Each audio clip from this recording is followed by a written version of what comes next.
Cyprus is the only country in the world to display its full geographical map on its national flag. On this island, people often say life feels like permanent retirement, even while still working. Beyond postcard beaches, Cyprus is a small Mediterranean republic at the junction of three continents: Europe, Asia, and the Middle East.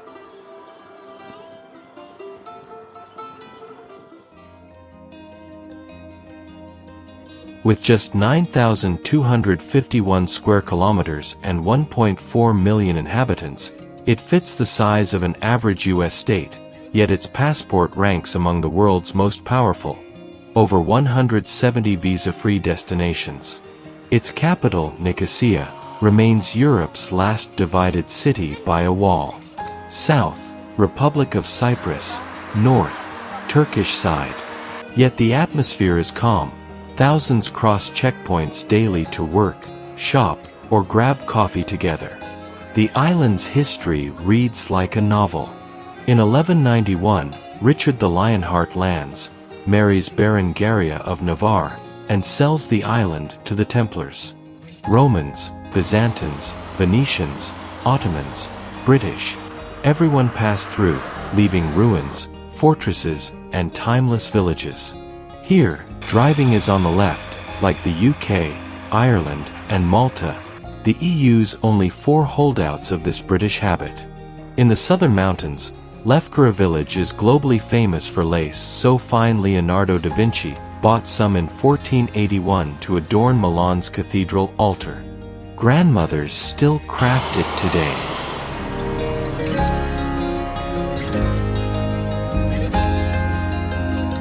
At the 2012 London Olympics, Cyprus wins its first ever medal, silver in sailing. Cypriots are proud but understated. They live slowly and live long. Women's life expectancy, 83 years. Garden veggies, grilled fish, village wine, and the Siga Siga mindset, easy does it.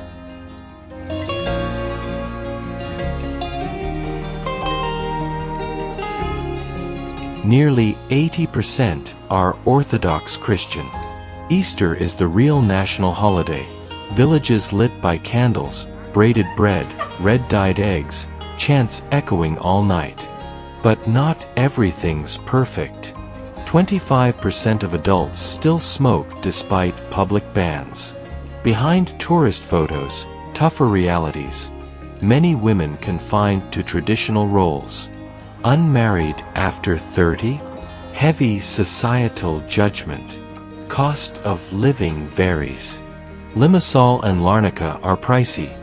Decent city center studio starts at 800 to 1,000 euros, more for sea views, like Paris or Amsterdam prices. But in villages like Mandria or Paphos outskirts, 500 euros gets a clean, quiet apartment near the sea.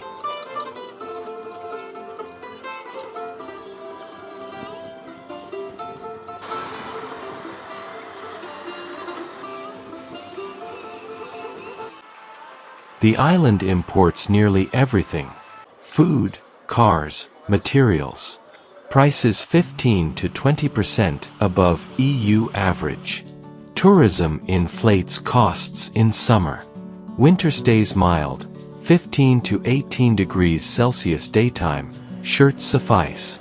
No metro, no trains, cars or buses. Island spans 100 kilometers north-south. Some walk it in 3 days for fun.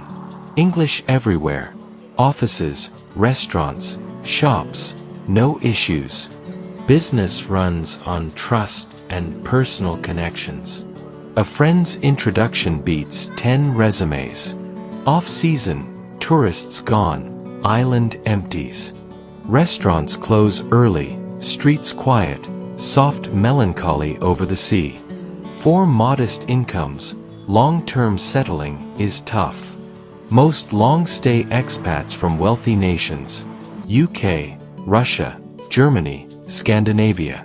Young Cypriots often stay home longer or move outskirts. The island hosts many refugees: Syria, Lebanon, Sub-Saharan Africa. Monthly allowance, Euro 200, assigned housing in remote villages, low-pay jobs. By 2025, estimated 40,000. Yet opportunities exist. Government subsidies for turning old houses into guesthouses. Tax perks for digital nomads/entrepreneurs. 0% dividend tax for 5 years in some cases. Saturday markets burst with near-organic produce. New potatoes, fresh olives, sun-scented olive oil. Grilled halloumi rules tables. Oddly, more red meat than fish for an island, mountain shepherd legacy. If visiting, skip just beaches. Climb Trudeau's, stone villages, UNESCO Byzantine monasteries, pine resin vineyards. Hit Akamas, wild tip where turtles nest. Dive Blue Lagoon. In Paphos, walk Roman mosaics, touch Aphrodite's rock. At Ayia Napa, escape crowds to Cape Greco sunset. Come for festivals. February Limassol Carnival, September Winefest, July Halloumi Fest. Music, dances, laughter. True Cypriot soul, simple and warm. Cyprus is that paradox. A stunning little land, peaceful on the surface, where every life carries a deeper story than it seems.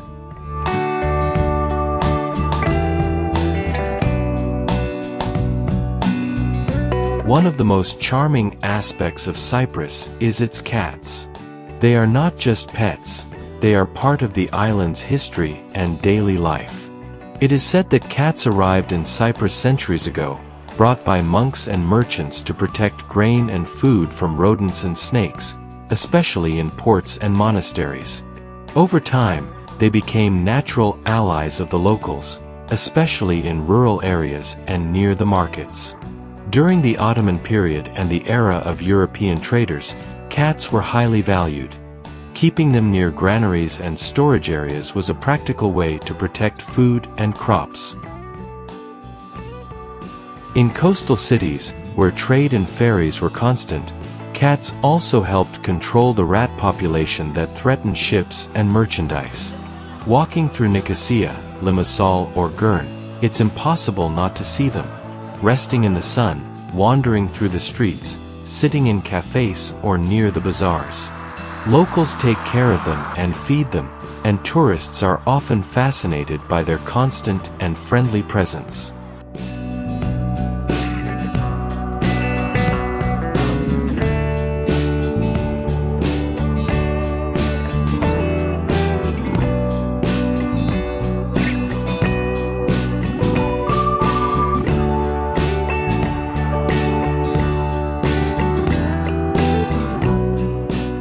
If you enjoyed this journey, don't forget to leave a comment, share your experience, and subscribe to the channel for more adventures like this.